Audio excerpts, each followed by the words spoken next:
Yeah. Family, y'all. Just keep it tight, keep it tight, keep it tight. All right. Yeah. Here we go, here we go. The Arab Conquests is the final section of this chapter. We begin with a merchant whose name was Muhammad. Have we heard of Muhammad before? So Muhammad had dreams and visions calling him to be a prophet and to recite what he had received, to tell other people what he had received. What was the Arabic word for recite? Qur'an means to recite, and so his recitations came to be known as the Qur'an, right? Muhammad didn't believe that he was preaching a new religion. He just believed that the culmination of what God had revealed in the prophets was now coming to fruit.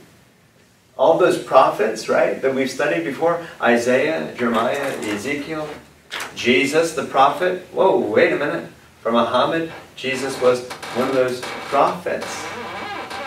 And so this new, what we now know of as a new religion, was springing up in Arab countries. The 5 pillars of Islam, what is Islam based on? These 5 things. If you're going to be a Muslim, you have to believe in 1, radical monotheism. There is one God alone.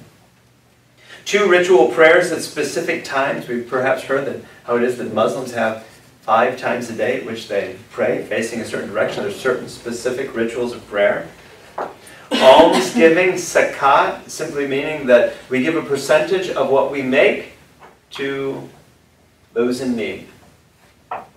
Fasting during the month of Ramadan. Ramadan is the celebration of the giving of the Qur'an. And so to celebrate that, we fast for a month. And also pilgrimage to Mecca. If you are Muslim, you find some time in your life in which you're able to make a pilgrimage to the center of your religion, to the Mecca. After Muhammad's death, Muhammad died in 632, so we're talking the 7th century here. Various caliphs then led Muslim armies in conquering the powerful Persian Empire. And how fascinating this is going to be. Once they conquer the Persians, they're simply going to expand west in northern Africa up toward present-day Spain. What is it going to do to Christianity? We take a look at that map when the Muslims begin to conquer. And actually, we can take a look at the map on the back side now, because this is the Arab Conquest. So on the front side, we had all of those tribes. On the back side now, we have how it is that the Islam is going to spring up and is going to begin going westward along the Mediterranean coast up into modern-day Spain. What happened to all of those cities that we knew of as centers of Christianity, like Antioch and Jerusalem and Alexandria and Carthage? Where are they now? They're in the middle of Muslim territories. Islam now takes over all of those sites that were so important to our faith. Present-day conflicts today in places like Jerusalem, where does that arise? Right? We still are warring with one another about to whom it is that that land belongs. So these armies are going to advance over northern Africa. Many ancient centers of Christianity are going to be under Muslim rule, but it simply means that a place like Jerusalem, where Jesus died, it belongs now to the Muslims. It's in a Muslim territory. Can we as Christians go there? Not without risking our life. Which is why the Crusades are later going to be important to us. It's going to be our way as Western Christians of trying to retake those places. So Jerusalem and Antioch, Damascus, Alexandria, Carthage, all those cities you can see on the map are now in Muslim territory. Conversion to Christianity was harshly punished, and if I'm not mistaken, today is still an offense that is punished in some countries. Christianity completely disappeared in places like Carthage, there in northern Africa, right? We heard before people like Cyprian of Carthage. Before that was a Christian city. Not anymore.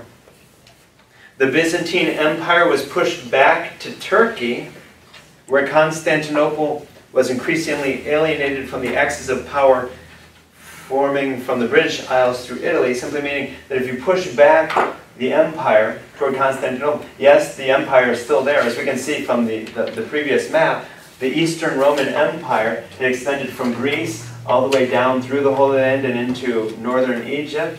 Now, if the Muslims are pushing back, what does that mean to our territory? It's now greatly reduced. The axis of power then, we're going to see is that the Eastern Church is going to be centered largely in Constantinople, the Western Church centered in Rome. Whoa, the axis of power now is going to be falling largely between Rome, modern-day France, and Britain. Right? Muslims still control Spain. So what power do we have as a Western Church? It's going to largely be between Rome and Britain. New order then in the church, all of these invaders coming in, how it is that monasticism and the papacy were stabilizing, unifying forces at that time, but how it was that with the birth of Islam, how it is that Muslim invaders are going to be a new threat for us, taking over many of our traditional holy sites in places like the Holy Land and coming up into Spain. En el Corán hablan de Jesús. The Quran, the question is, does the Quran speak of Jesus? The Quran speaks of Mary, it speaks of Jesus. Of course. He was a great prophet. It doesn't speak of him as God. How interesting. So Orthodox Christians believe that he is God. Jesus Christ is Lord, is God. Arians believe that Jesus is a step lower than that. Jesus was the first of all creation, created by God. Right? Muslims put him a step lower than that. Jesus was human like us. Jesus was a prophet.